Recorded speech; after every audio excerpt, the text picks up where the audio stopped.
Beneath the grandeur of marble columns and the echoes of gladiatorial cheers, ancient Rome hides a labyrinth of shadows.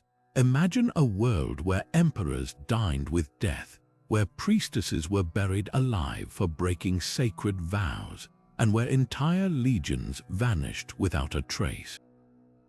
This is not the Rome of your history books. This is the Rome they never wanted you to know. Over the next few minutes, we'll peel back 2,000 years of secrets blood-stained, scandalous, and utterly forbidden.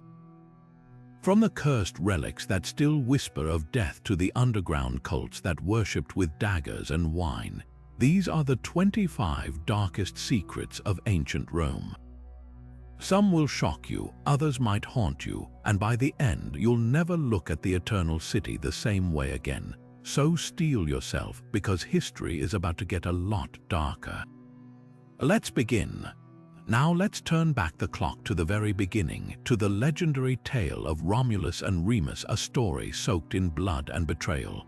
According to myth, Rome's founders were twin brothers raised by a she-wolf destined for greatness.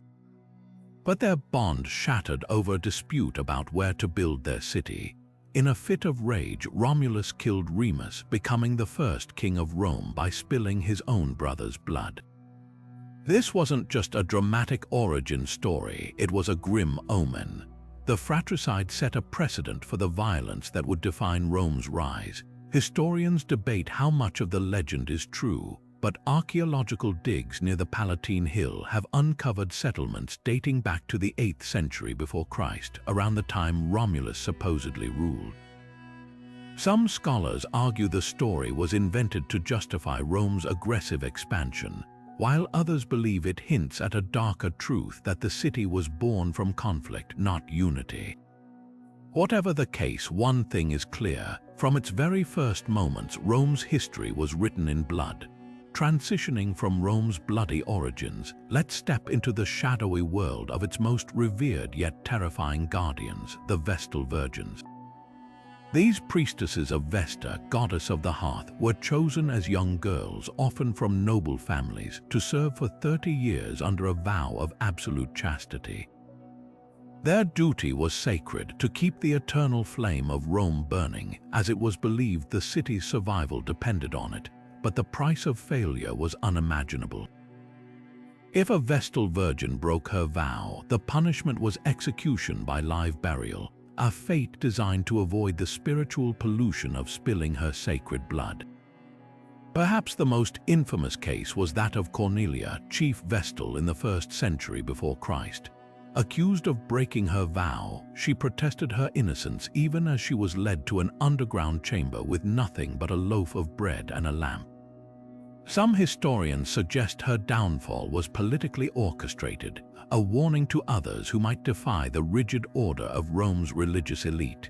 The Vestal's purity was a weapon as much as a virtue. Their disgrace could be used to eliminate rivals or discredit powerful families. Yet their influence wasn't just about fear. Vestals held unique privileges. They could own property, vote, and even pardon condemned prisoners. Their word was considered unshakable in court, making them key players in Rome's power struggles.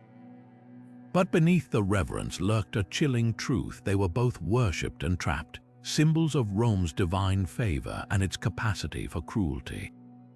The next time you hear about Rome's grandeur, remember the silent women who kept its flame alive, their lives hanging by the thread of an unbreakable vow. Now, let's turn to another tale of Rome's darkest hours, one where an emperor allegedly played music while his empire burned. Shifting from the sacred flames guarded by the Vestal Virgins, we now confront a fire of a very different kind, one that consumed Rome itself. The Great Fire of Rome in the year 64 is one of history's most infamous disasters, and at the center of it all stands Emperor Nero, accused of playing music while his empire burned. But how much of this story is truth and how much is propaganda? Nero's reputation as a tyrant and madman makes it easy to believe he would set Rome ablaze for his own amusement. The image of him fiddling as flames engulfed the city has persisted for centuries. Yet historians argue there's no evidence Nero played an instrument during the fire. In fact, the fiddle didn't even exist in ancient Rome. So why the smear? Nero was deeply unpopular with the Senate and the elite, and his enemies seized the tragedy to paint him as a monster. Some accounts even claim he rushed back to Rome to organize relief efforts, opening his palaces to shelter the homeless. But Nero's response took a dark turn. Desperate for a scapegoat, he pinned the blame on Christians, a small and misunderstood sect at the time. Mass executions followed. Believers were torn apart by dogs, crucified, or burned alive as human torches to light Nero's gardens. It was a brutal distraction from whispers that the fire had been deliberately set to clear land for Nero's grand architectural project, the Domus Aurea, or Golden House. This sprawling palace complex, adorned with gold, jewels, and rotating banquet halls, was a monument to excess. To many, it seemed Nero had sacrificed Rome itself for his vanity. Whether he started the fire or not, Nero's legacy is forever tied to the ashes. The Domus Aurea became a symbol of his decadence, so hated that later emperors buried it beneath new construction. And the persecution of Christians marked the beginning of a long and bloody conflict between Rome and the growing faith. So next time you hear the phrase, "fiddling while Rome burns," remember history is rarely as simple as the stories we tell. Now, let's descend into the shadows of Rome's elite, where poison became the weapon of choice for those who played the deadliest game of all power. Stepping away from the flames of Nero's Rome, we enter a world where death came not in roaring fire, but in silent sips and whispered conspiracies. Poison was the invisible dagger of the Roman elite, a weapon so subtle it turned every meal into a potential death trap. Among the aristocracy, trust was a luxury few could afford because the richest tables often hid the deadliest secrets. At the heart of this toxic web was Locusta, Rome's most notorious poisoner. Hired by emperors and nobles alike, she perfected the art of untraceable murder. Her specialty, arsenic, a substance so deadly and discreet it left no obvious marks. Locusta's services were in such high demand that Emperor Nero himself employed her first to eliminate his stepbrother Britannicus, then to supply poisons for his political purges. With a single drop, she could dispatch a rival, leaving behind only a corpse and plausible deniability. But Locusta wasn't the only threat. Poison became so widespread that the elite lived in constant paranoia. Food tasters became essential staff, and hosts would often eat from communal dishes first to prove their honesty. Some took even more extreme measures, like Emperor Claudius, who reportedly surrounded himself with trusted slaves trained to detect toxins. Yet even these precautions weren't foolproof. The fear was so pervasive that wealthy Romans began favoring foods believed to counteract poison, like figs or mushrooms soaked in antidotes. The darker irony, many of these poisoners were women, exploiting societal assumptions that they were harmless. Wives, mothers, and even healers used their access to kitchens and medicine to settle scores or seize power. It was a quiet rebellion, one that left no bloodstains but reshaped dynasties. By the 1st century, poisoning wasn't just a crime, it was a political strategy. And as we'll see next, Rome's darkness only deepens when we uncover the forbidden rituals of the cult of Bacchus, where wine flowed as freely as blood. Now we journey into the shadows of Rome's underground, where the cult of Bacchus turned sacred rituals into nightmares. This wasn't just worship, it was a frenzy of wine, blood, and whispers of unspeakable acts.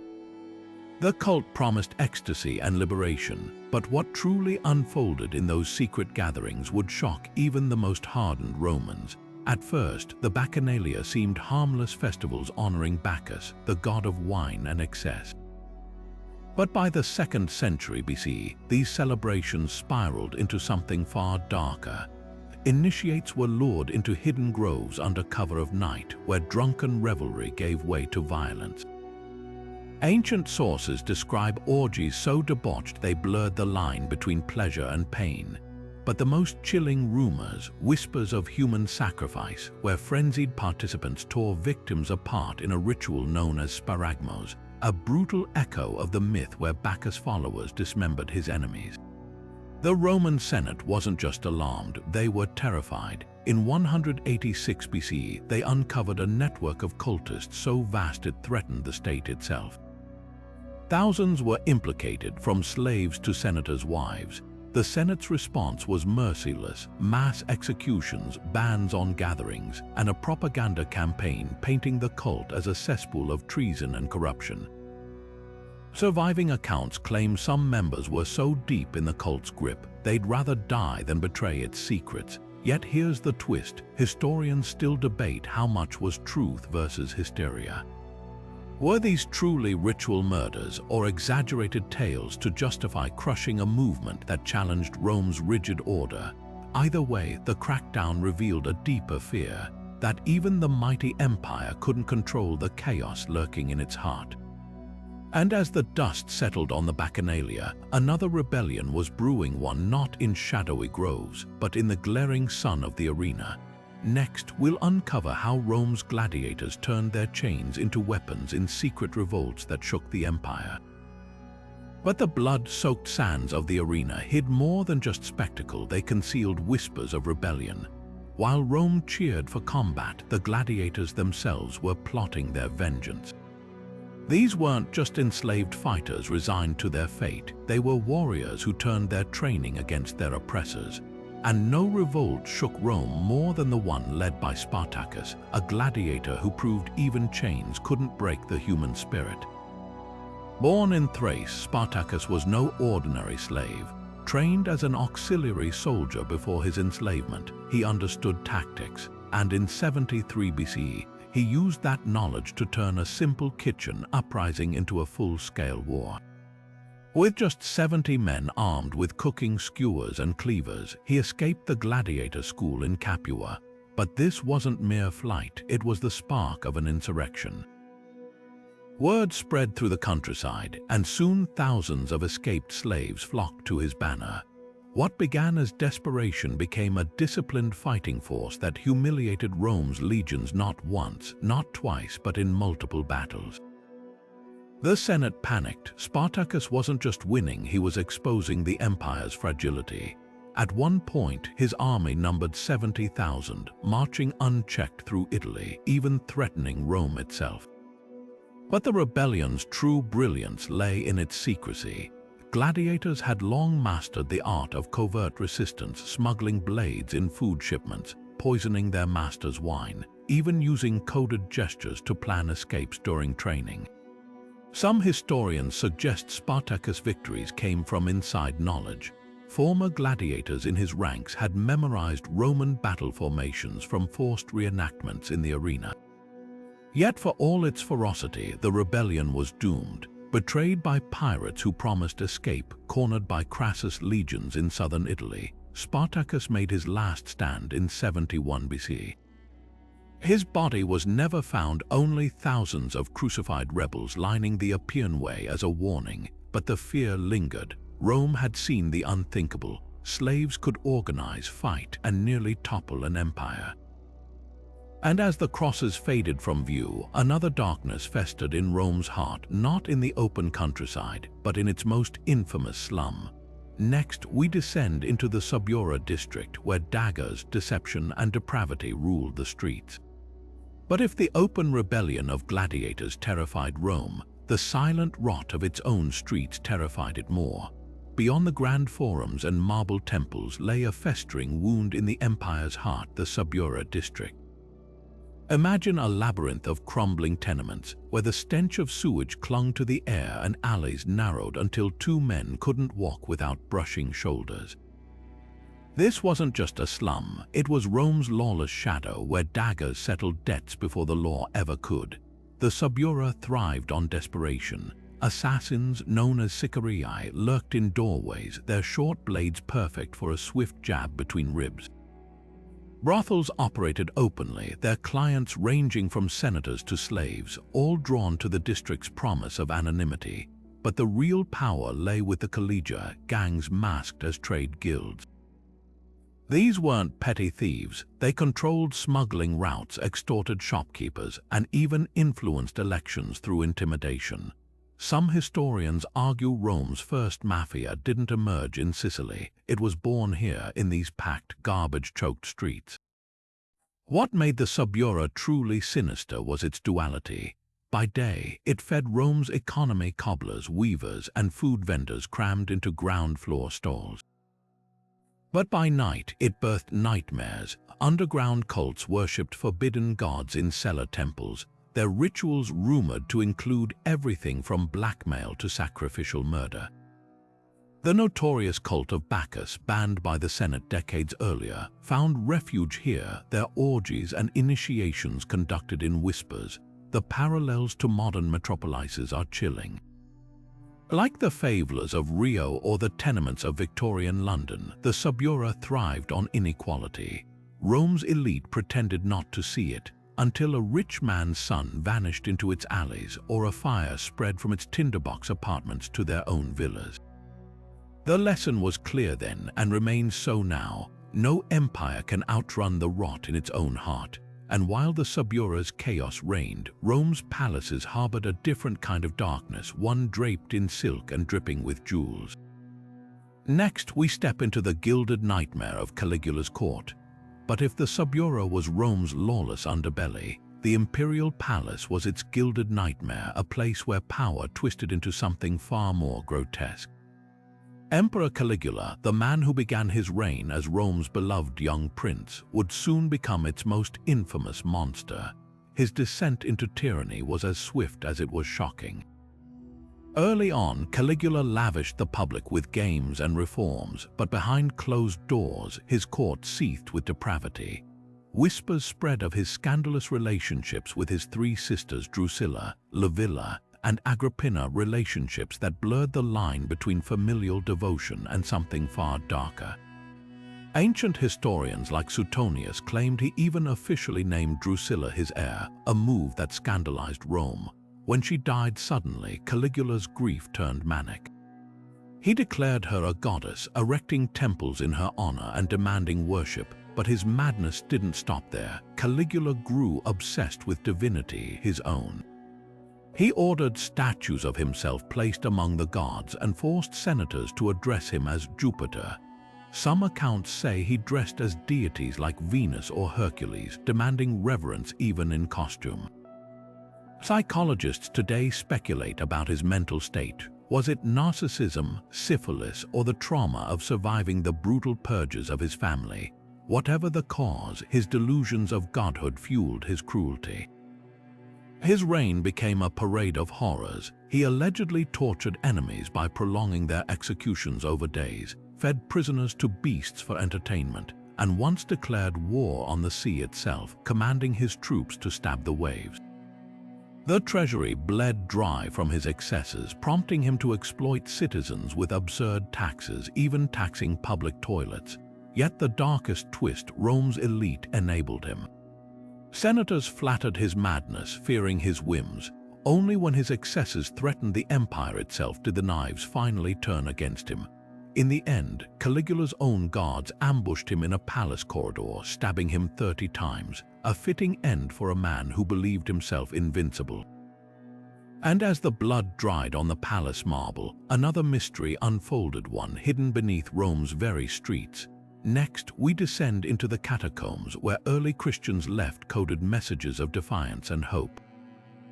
Beneath the grandeur of Rome's palaces and temples lay a secret world, one where the oppressed carved their defiance into stone. The catacombs, vast underground labyrinths, were more than just burial sites. They were hidden canvases for a persecuted people. Early Christians, forced to worship in shadows, left behind cryptic symbols and graffiti that tell a story of faith, fear, and quiet rebellion. Take the fish, for example. To the untrained eye, it might seem like simple doodles, but to Christians it was a lifeline. The Greek word for fish, ichthys, doubled as an acronym: Jesus Christ, Son of God, Savior. Scratched onto walls or etched into tombs, this symbol was a covert way to mark safe spaces or signal fellow believers. Then there were the anchors, not just nautical tools, but symbols of hope, their curved tops resembling crosses. Even the humble shepherd with a lamb on his shoulders carried deeper meaning, echoing Christ's role as the protector of his flock.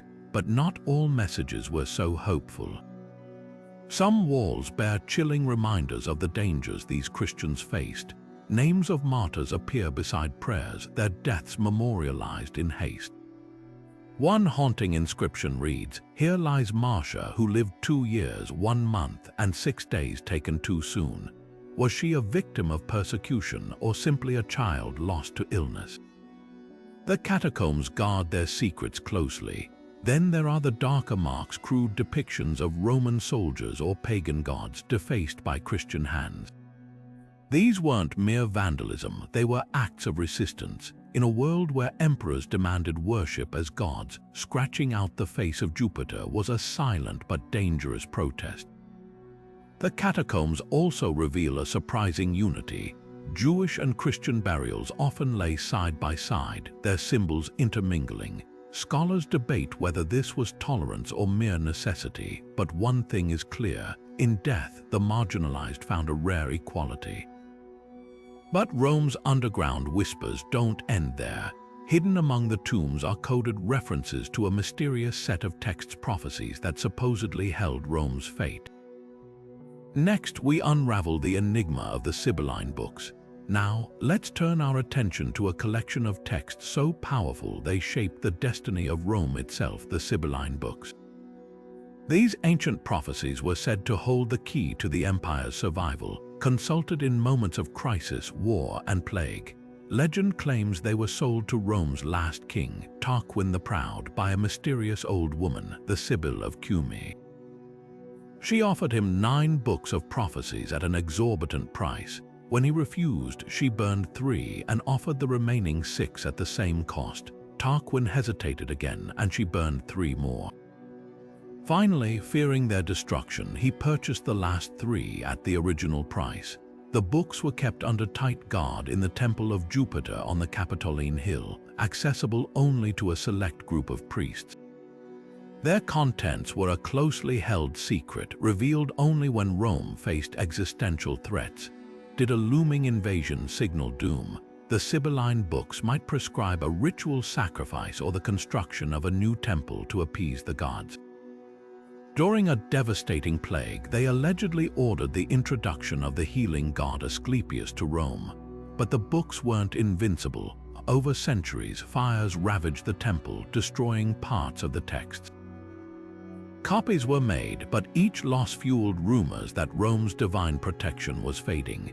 Some whispered the missing prophecies contained warnings too terrible to share, predictions of civil wars, tyrants, even the empire's collapse. Emperors like Augustus, hungry for legitimacy, claimed to have restored them, but skeptics wondered, were these the original words or political fabrications? The most chilling rumor that the Sibylline books foretold Rome's demise not by barbarians or rebellion, but by fire, an eerie echo of Nero's great blaze. As Christianity rose, these pagan prophecies took on a new life. Early Christians reinterpreted them as evidence of Christ's coming, while later emperors struggled to reconcile their power with the growing fear that Rome's days were numbered.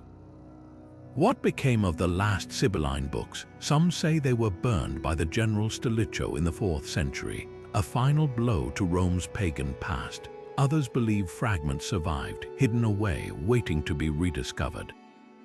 But one thing is certain: these cryptic texts left an indelible mark on Rome's psyche, a reminder that even the mightiest empire could tremble before the unknown. And speaking of trembling, our next secret reveals how Rome dealt with those who fell from grace, not just with death, but with total erasure from history. But let's shift our gaze to a punishment so severe it didn't just end lives, it obliterated them from memory. Imagine rising to the highest power in Rome, only to have every trace of your existence systematically destroyed after your death. This was the brutal reality of damnatio memoriae, Rome's ultimate act of disgrace. The term itself translates to condemnation of memory, and it was reserved for those deemed enemies of the state, emperors who turned tyrannical, traitors who betrayed Rome, or rivals who fell out of favor. Emperor Domitian, once feared for his ruthless reign, became one of its most infamous victims. After his assassination in the year 96, the Senate ordered his name scrubbed from monuments, his statues toppled, and his likeness defaced on coin. Even inscriptions bearing his name were chiseled away, leaving eerie gaps in stone where his titles once stood. But damnatio memoriae wasn't just about erasing names, it was a psychological weapon. By destroying a person's legacy, Rome sent a chilling message: defy the state and you cease to exist. Families of the condemned often faced the same fate, their lineage erased to prevent any future claims to power. Archaeologists have found statues with heads crudely recarved into new emperors, and frescoes where figures were painted over, their outlines still faintly visible beneath the surface. The irony: some of these erased figures stubbornly survived. Domitian's architectural projects, like the massive palace on the Palatine Hill, still loom over Rome today. And in the very act of defacing his memory, the Senate ensured his infamy would endure. This obsession with controlling history reveals a darker truth. Rome's leaders knew their power relied as much on perception as on force. And that brings us to our next secret, an even more personal form of domination, hidden beneath the grandeur of Rome's slave trade.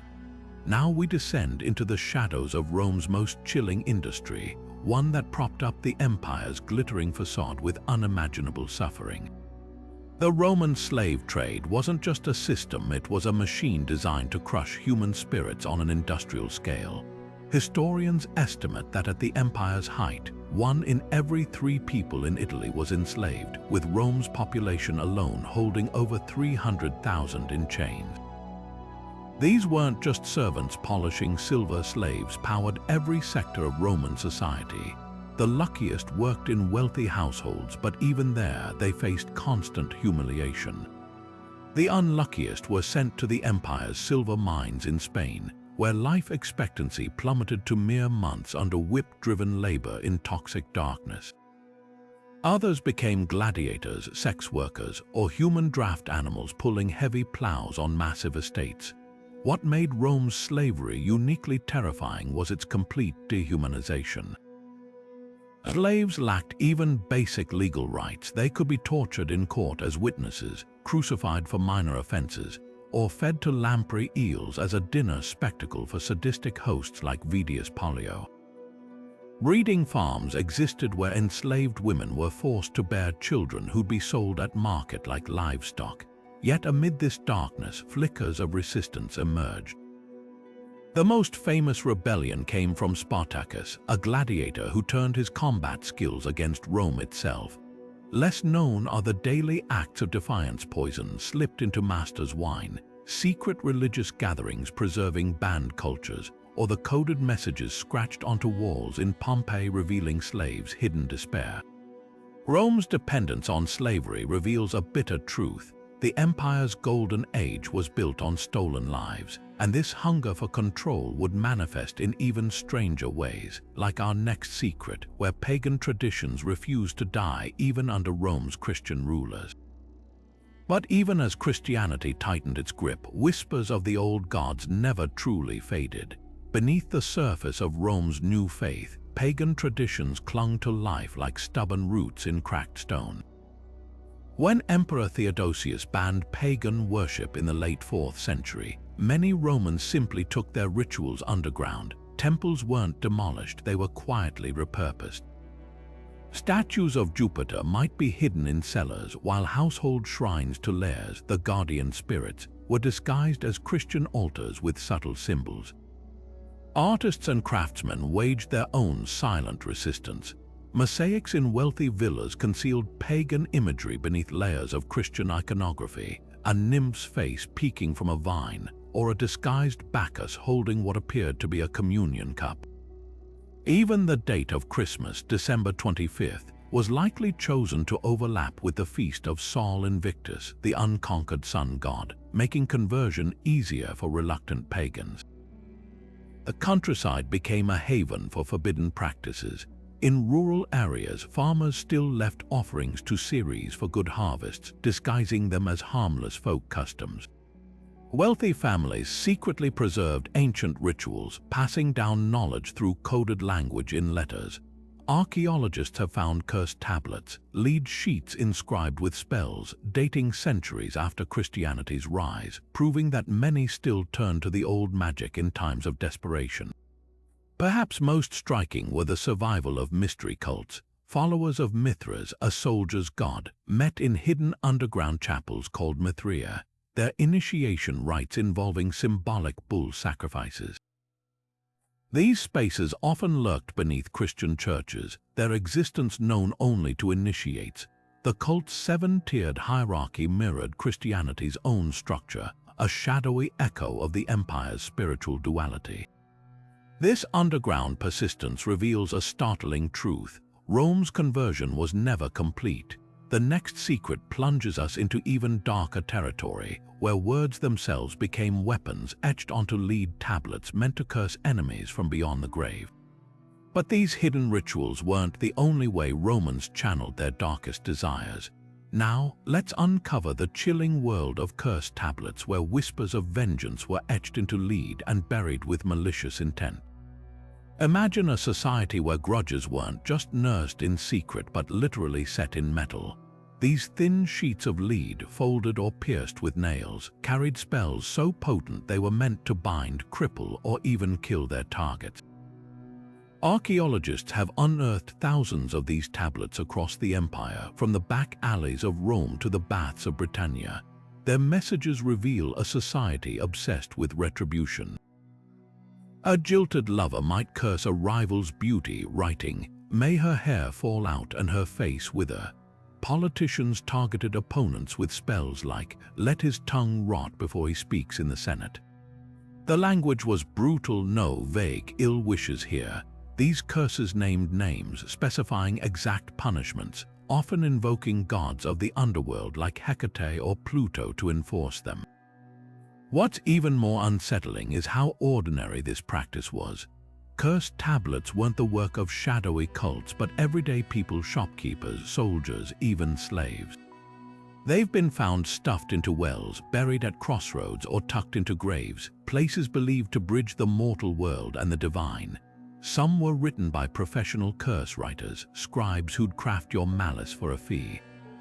Others were clearly scrawled by amateurs, their misspelled words dripping with desperation. The most infamous discovery, the depictions from Roman Britain targeting charioteers before races. One tablet begs the gods to bind the hands, feet, and soul of a rival driver, ensuring his horses would trample him into the sand. Another, found in a gladiator's grave, curses a fighter's sword arm to fail mid-duel. These weren't just superstitious mutterings, they were premeditated acts of psychological warfare, meant to unnerve opponents as much as invoke divine wrath. But here's the twist: cursed tablets didn't vanish with paganism. Early Christian Rome still produced them, swapping Jupiter for saints but keeping the same venom. A 5th century tablet from Carthage even curses a thief by the blood of Christ, proving some habits were harder to break than faith itself. This obsession with supernatural revenge exposes a raw nerve in Roman culture, a world where justice was uncertain and power often went unchecked. If you couldn't punish your enemies in court or the arena, why not enlist the gods? Up next, we'll confront an even greater mystery: the unexplained vanishing of 5,000 elite soldiers swallowed by the mist of history. Now, as we step away from the shadowy realm of curses, let's turn our attention to one of Rome's most baffling military mysteries: the vanishing of the legendary 9th Legion. Picture this: 5,000 of Rome's finest soldiers, battle-hardened and disciplined, marching into the misty highlands of Britain only to disappear without a trace. No battle records, no mass graves, just silence. What could have happened to an entire legion wiped clean from history? The 9th Legion, known as Hispana, had a storied past, fighting across Europe before being stationed in Britain to quell rebellious tribes. Then, around the year 120, they vanished. Some historians argue they were ambushed by Caledonian tribes in what's now Scotland, annihilated in a brutal guerrilla war. Fragments of armor and weapons found in the north hint at a violent end, but why no bodies? No Roman historian ever documented their defeat, leaving room for darker theories. Others suggest the legion met its fate in the deserts of the east, reassigned to suppress a Jewish revolt and obliterated in the chaos. But here's the catch: no records place them there. The silence is deafening. Then there are the whispers of something unnatural.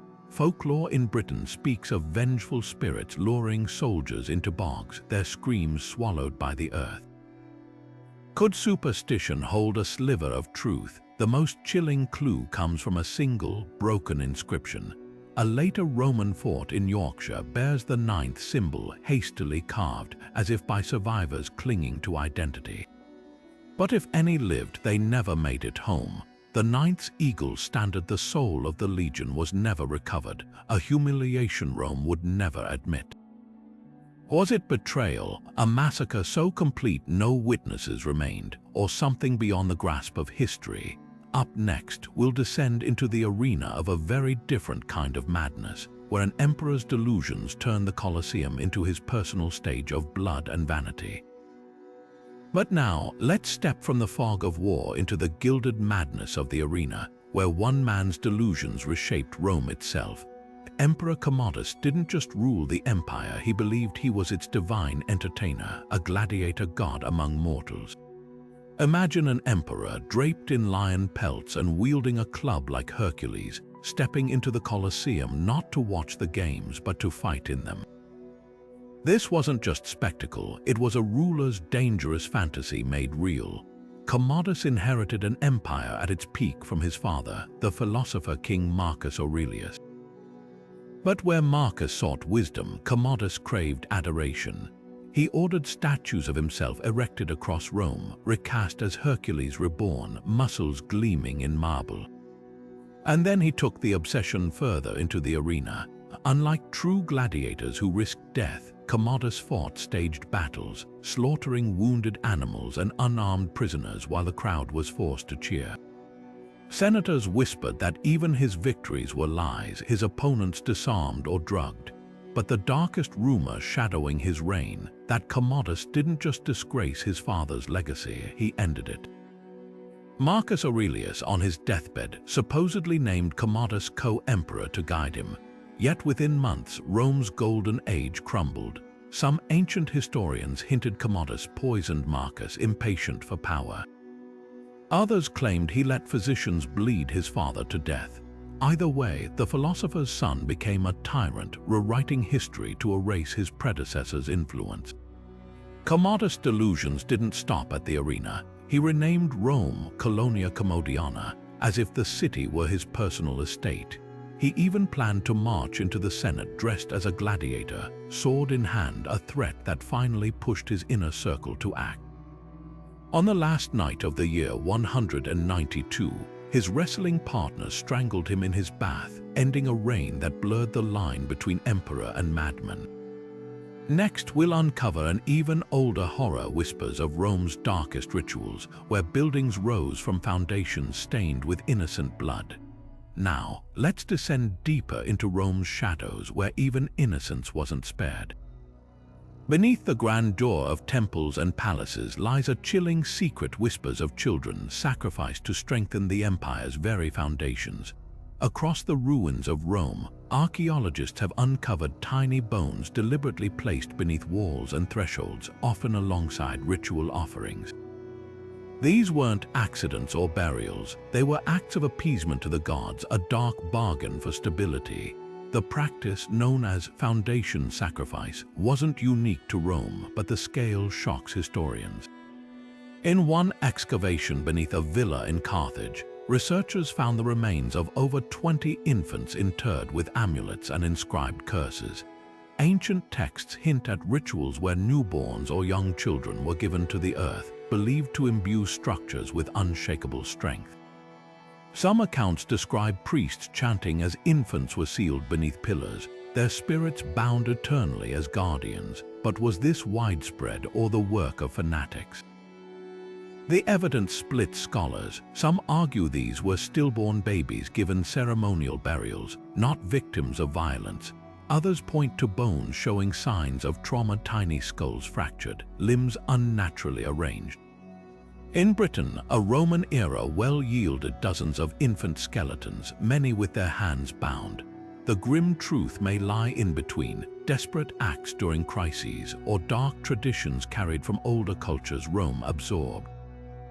The most haunting detail, these sacrifices were often erased from history. Later Christian rulers scrubbed records of pagan rites, leaving only bones to tell the tale. Even today, construction crews in Rome sometimes halt work when they uncover tiny skeletons, ghosts of a time when the empire's rise demanded the unthinkable. Next, we step from silent victims to scandalous excess, where an empress turned Rome's knights into a spectacle of debauchery so shocking, even her own husband ordered her death. But let's shift from silent sacrifices to a scandal that shook the very heart of Rome's imperial court. Empress Messalina, wife of Emperor Claudius, became infamous for exploits so shocking they defy belief. While Rome slept, she slipped into the city's shadows not as a ruler, but as a participant in the very vices the empire publicly condemned. Whispers of her double life began as rumors, then exploded into undeniable scandal. Ancient historians like Tacitus and Suetonius describe Messalina sneaking to a brothel under cover of night, competing with prostitutes in all-night contests of endurance. She reportedly took on dozens of clients, boasting she could outlast any professional. This wasn't mere infidelity, it was a deliberate provocation, flaunting power through perversion. But why? Some scholars argue it was political theater, a way to humiliate Claudius and undermine his authority. Others suggest addiction to risk or a twisted bid for independence in a world where empresses were trapped in gilded cages. The brothel escapades were just the beginning. Messalina allegedly orchestrated fake marriages with her lovers, even conspiring to overthrow Claudius and install her latest favorite as emperor. The breaking point came when she staged a public wedding to a senator while still married to Claudius, an act of treason. Enraged, the emperor ordered her execution. The accounts vary. Some say she begged for her life in the gardens of her estate. Others claim she was stabbed by a tribune. Either way, her death was swift and her name scrubbed from monuments in disgrace. Yet the scandal outlived her. Later poets and playwrights exaggerated her exploits, blurring history and myth. Was Messalina a villainess, a victim of slander, or a woman weaponizing her only power in a man's world? The truth, like Rome's darkest secrets, lies buried waiting to be uncovered. Next, we'll descend beneath the earth itself, where an emperor's grand villa hid tunnels rumored to host crimes darker than any brothel. But before we leave the scandal of Messalina behind, let's journey from the brothels of Rome to the shadowy corridors beneath an emperor's retreat.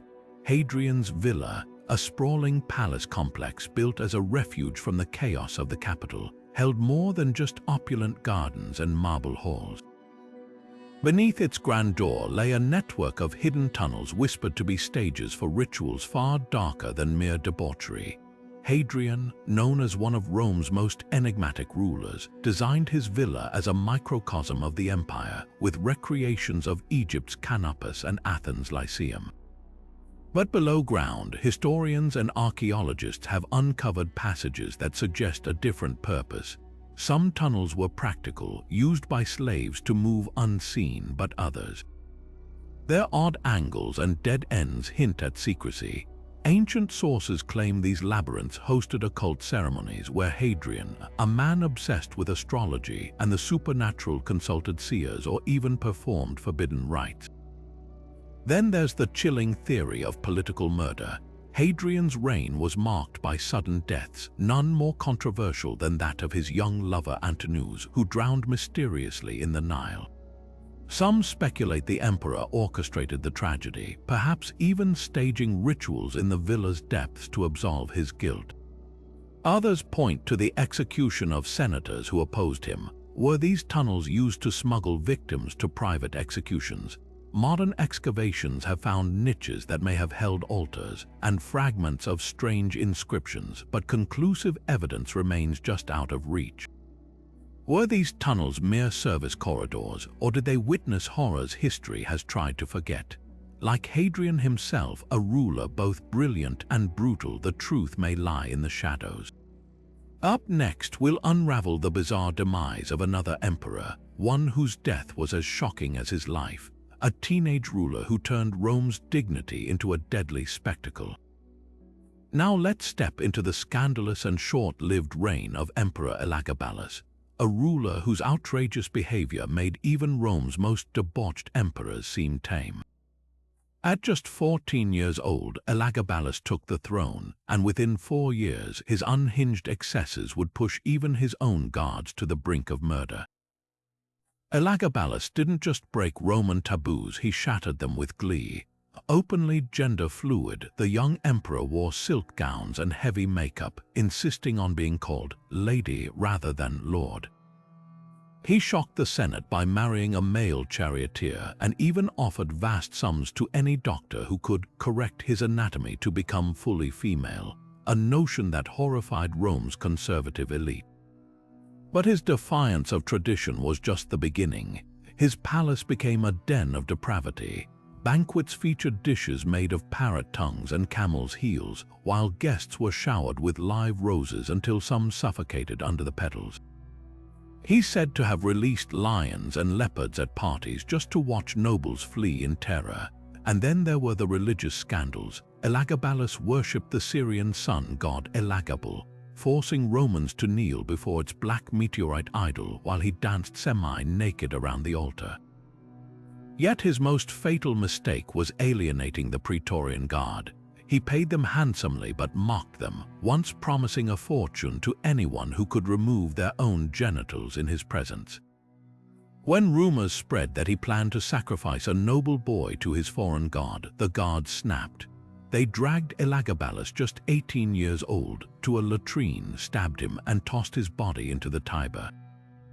The Senate then scrubbed his name from monuments, ensuring his infamy would outlive his reign.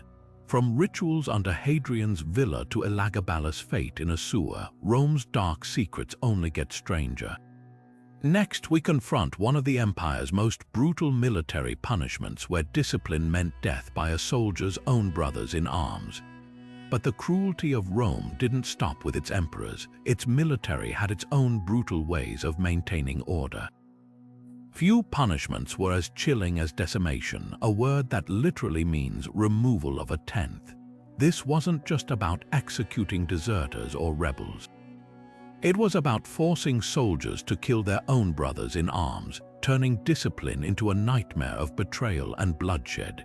When a Roman unit disgraced itself, whether through cowardice, mutiny, or failure in battle, commanders would order decimation. The entire cohort would be divided into groups of 10. Then the terrifying lottery began. Each group drew lots, and the soldier who pulled the short straw was beaten to death by the other 9. Imagine the horror, comrades who had fought side by side now clubbing one of their own to death with bare hands or blunt weapons. The survivors were then forced to camp outside the army's protection, eating barley instead of wheat, a final humiliation. This wasn't just about punishment, it was psychological warfare, a way to break defiance and enforce absolute obedience. Even the threat of decimation was enough to make hardened legionaries tremble.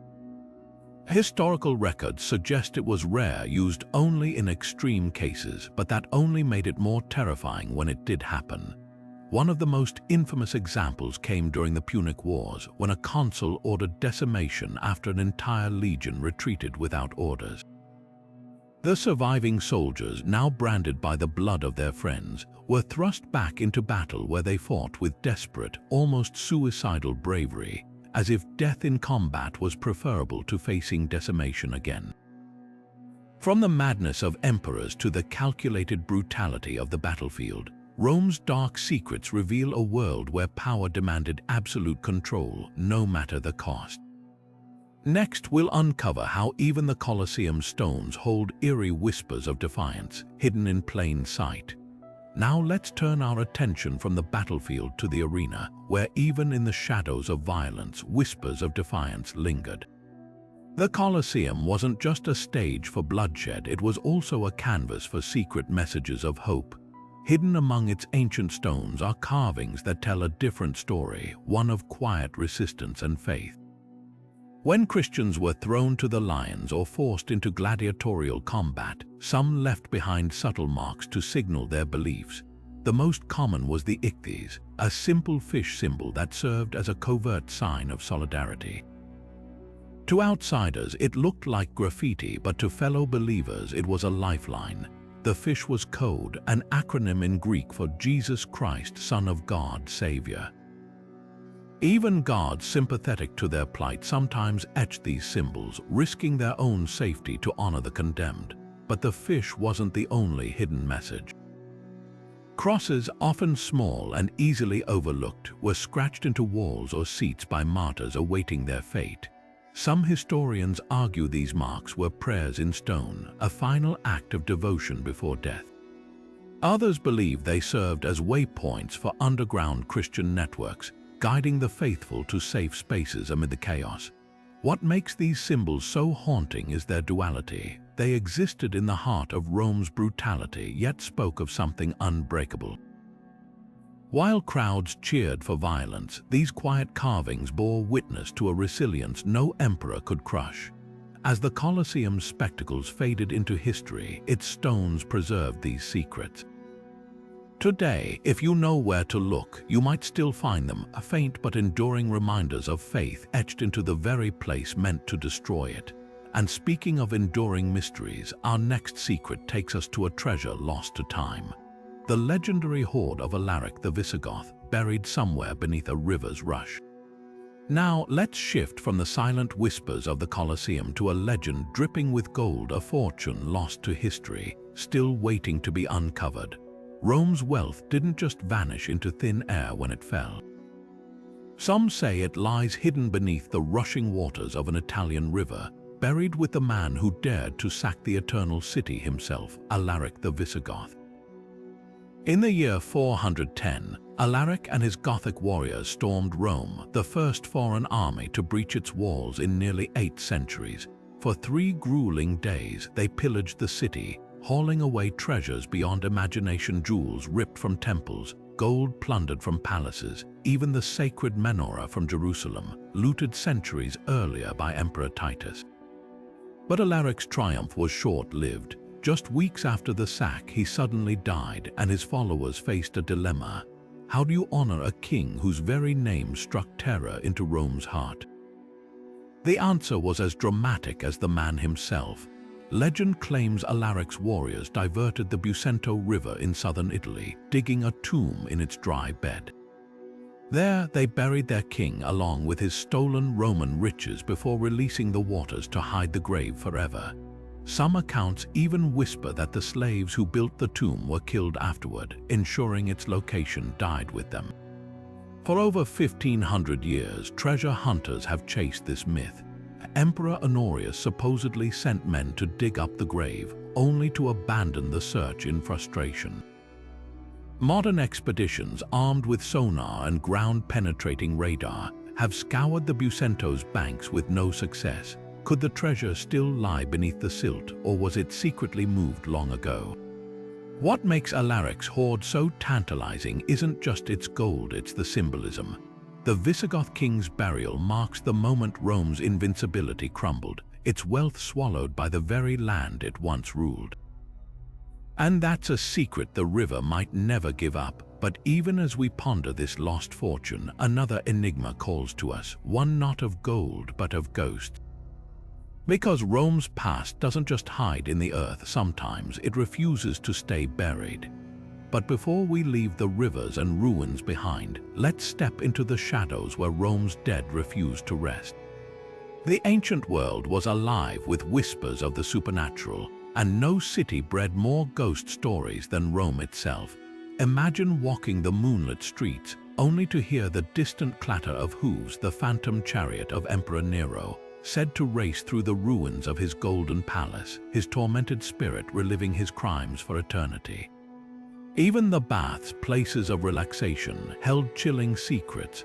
The baths of Caligula were rumored to echo with the wails of slaves who perished in its construction, their voices rising from the steaming pools. And what of the haunted house on the Caligula hill, where a restless spirit rattled chains until a philosopher dug up its skeletal remains, finally giving it peace? Romans took these tales seriously. They inscribed curses on lead tablets to ward off vengeful spirits and left offerings at crossroads to appease the dead.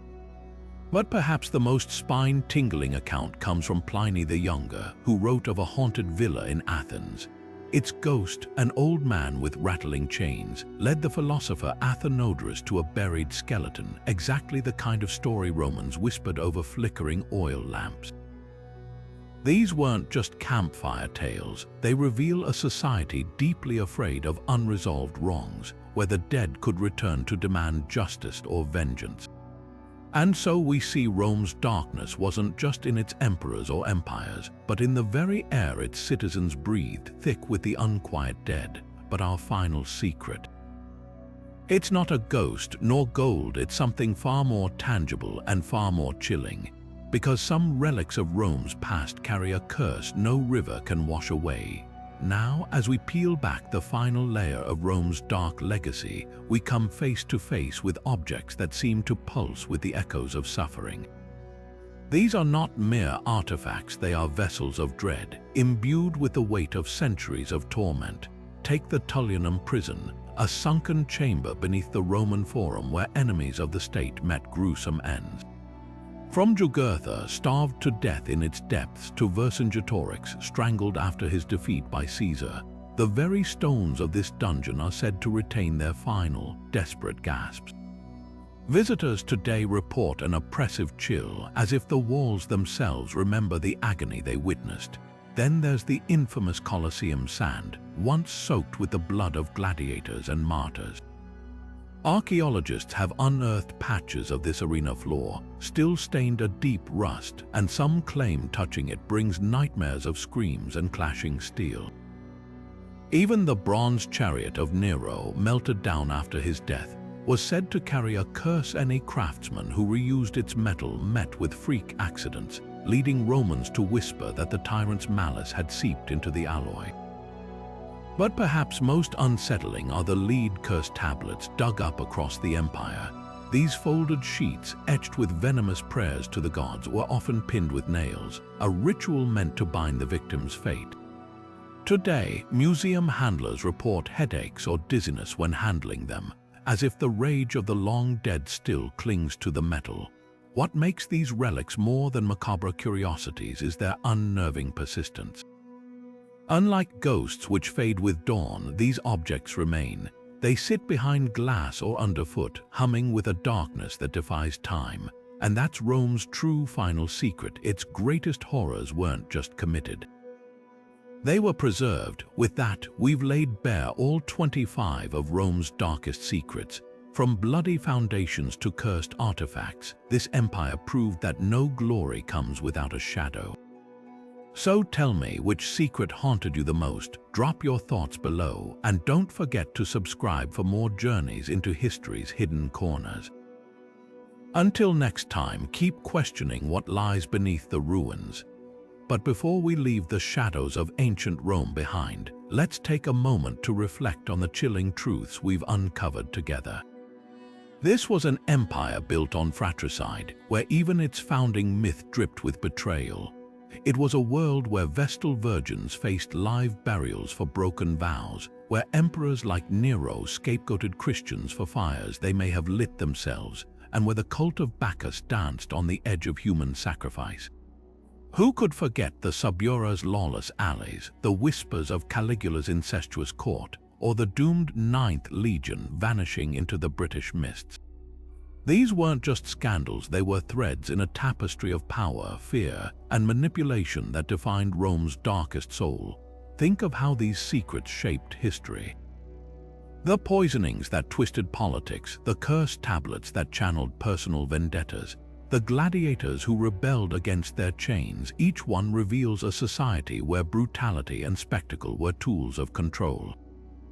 Even Rome's monuments, like the Colosseum's blood-stained sand or the Tullianum's execution chamber, stand as stark reminders that this civilization's grandeur was shadowed by suffering.